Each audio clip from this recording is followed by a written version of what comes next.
శోధన కల్తీ విచారణలో పకడ్బందీగా అడుగులు అవసరమైతే టీటీడీ మాజీ పెద్దలకు నోటీసులు ఇస్తామంటూ తిరుమల లడ్డు వివాదంపై ప్రత్యేక దర్యాప్తు బృందం విచారణ ముమ్మరం చేసింది. 1000 మూలాల నుంచి శోధన చేస్తోంది. కల్తీ అంశంపై విచారణలో పకడ్బందీగా అడుగులు వేస్తోంది. ఇప్పటికే తిరుపతికి చేరుకున్న సిట్ సభ్యులు ఆదివారం ఎక్కడికి వెళ్లలేదు, తిరుపతిలోనే సమావేశమయ్యారు.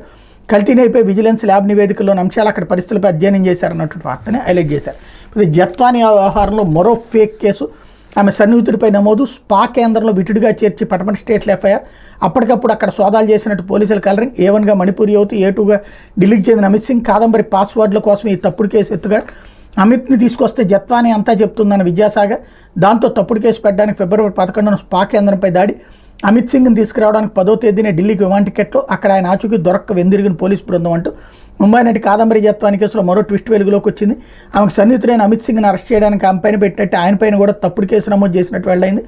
ఆమె మీద వైసీపీ నేత కుక్కల విద్యాసాగర్ ఇచ్చిన ఫిర్యాదు ఇబ్రహీంపట్నం పోలీస్ స్టేషన్ కేసు నమోదు చేసిన విషయం తెలిసిందే. ఆమెను దోషిగా నిలబెట్టడం కోసం ఫోర్జరీ డాక్యుమెంట్లను సృష్టించారు. ఇప్పుడు ఈ కేసు దర్యాప్తు జరుగుతుండగా నాడు పోలీసులు నమోదు చేసిన మరో తప్పుడు కేసు వివరాలు తెలిసినాయి.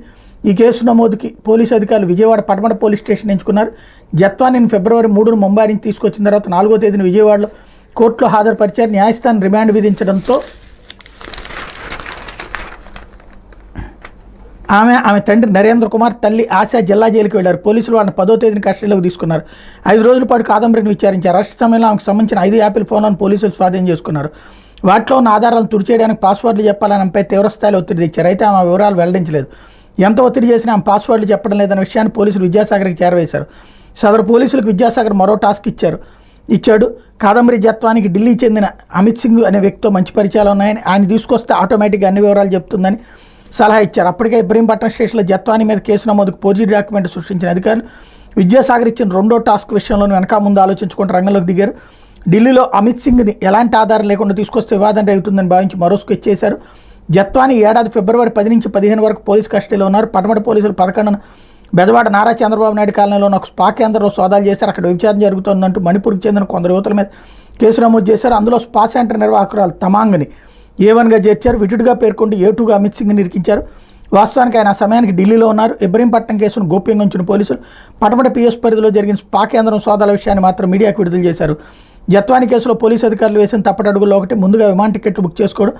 అదే తప్ప అమిత్ సింగ్ కేసులోనే వేశారు. ఆమె మీద ఇబ్రహీంపట్నం PSలో ఫిబ్రవరి 2న ఫిర్యాదు అంతే. ముంబై వెళ్ళడానికి 1వ తేదీన విమాన టికెట్లు కమిషనర్ కార్యాలయం నుంచి బుక్ చేశారు. స్పా కేంద్రంలో ఫిబ్రవరి 11న సోదాలు నిర్వహించి విచారణ జరుగుతున్నట్టుగా కలరింగ్ ఇచ్చిన పోలీసులు 10వ తేదీనే ఢిల్లీకి విమాన టికెట్లు బుక్ చేసుకోవడం గమనార్హం. వీటిని కమిషనర్ కార్యాలయం నుంచి బుక్ చేశారు. అమిత్ సింగ్ ఢిల్లీలో ఎక్కడ ఉంటారు? విద్యాసాగర్ ఇచ్చిన సమాచారం ప్రకారం పోలీసు బృందం విమానంలో అక్కడికి వెళ్ళింది. ఆయన ఆచూకీ దొరకపోవడంతో వెందిరిగి వచ్చింది. ఈ కేసు విషయంలో ఈసారి ఏ పోలీసు అధికారి మెడపై కత్తి వేలాడుతోందన్న చర్చ పోలీసు శాఖలో మొదలైంది.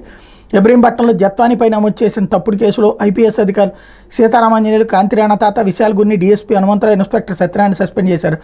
వాళ్ళందరినీ కాదంబరి ఫిర్యాదుతో నమోదు చేసిన కేసులో నిందితులుగా చేర్చారు. ఇంకొందరిపై విచారణ జరుగుతోంది. ఈ తరుణంలో పటమట్లో నమోదు చేసిన అమిత్ సింగ్ వివరాలు వెలుగులోకి వచ్చినాయి. ఆ సమయంలో పటమట ఇన్స్పెక్టర్గా DNK మోహన్ రెడ్డి ఉన్నారు. ఆయన ఆధ్వర్యంలోనే స్పా కేంద్రంపై దాడులు జరిగినాయి అన్నటువంటి వార్తని హైలైట్ చేశారు. లేకపోతే